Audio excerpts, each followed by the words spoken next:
You know what I figured out? Men that specifically attack single mothers are the same men that would try to fuck with that mother's child. Yeah. See, they need single mothers to be so desperate and in need and feel so devalued and unwanted that they'll take anybody and they'll take anything. And in the midst of them taking anybody and anything, y'all better go look at some of them Kevin Samuel videos. Those men are going to try to groom the women in order to get the women ready to groom the children for them. Watch these men that's comfortable with tearing down women and especially tearing down single mothers, because all men had a mom and they all seen what they mama had to go through. But you got to think about the mentality and the design, the psychology, the mindset, the idea that the ideas that run through the minds of a man that's okay with tearing down women, especially single mothers, because those single mothers have daughters that's watching these men tear the women down, and they have sons watching the women be tearing down. You got to think about what the intention is behind a man saying some of the stuff that they say about black single moms. And then you got to think about what it is to be trauma informed and know what it is that trauma does and the kind of behavior that comes along with trauma. Why are these men so hell bent on gaslighting us in our experience at this point when they know we've been dealing with them since we was 13, 14, 15?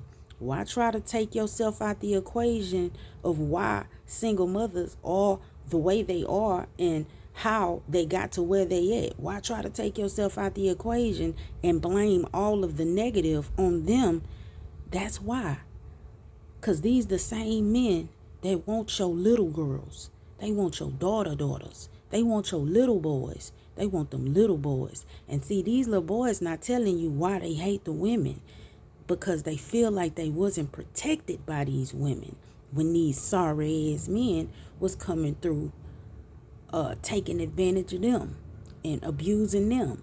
Oh, it's some fucked up shit going on in the black community, and I just want y'all to pay attention to these men in the manosphere. See, they like that color purple type shit, but think about how old Celie was, how old her sister was, them Nettie, them was babies. These men want babies. See, but this a new generation. Oh yeah, I'm a 80 baby. Yeah. And I'm looking at my daughter who's 12, and I'm thinking about my nieces, and I'm just like, oh, you think it's going down like that, huh? You think we gonna play with you this go round? Oh, you think we gonna play with you, huh? No, we not gonna play with you. We're not gonna play with you. We didn't even come to play. This ain't even the play field. This is not the playground. We didn't come to do that. But I want y'all to understand that I'm seeing this shit for what it really is. And I'm looking at these men that just refuse to take accountability for the part they playing in shit, and they just keep throwing it off on these women. There's a reason for that. Yeah, and as much as we would like to say it's not all men, hey, the men that's not sitting back to call out the rest of them, hey, they are part of the problem too. And the reason they are part of the problem is because the problem benefits them. They too get to partake in that young lost pussy, because that's all it's about with these men. That's all it's about. Man, it's crazy. I just wanted to come and drop that down on y'all real quick, because I don't think we realize why these men refuse to take accountability for the part that they play and keep blaming single black mothers. Who are these single black mothers in control of, and who are they actually housing, and who is it that we've been put here to be in charge of these little black babies? What are they doing at this point? They're being predators. Yeah, and if you think these little babies ain't being preyed on at an alarming rate at this point, y'all crazy. When we gonna start protecting our babies? Do we really understand what it's gonna take to protect our kids? And do we really understand who we protecting our kids from?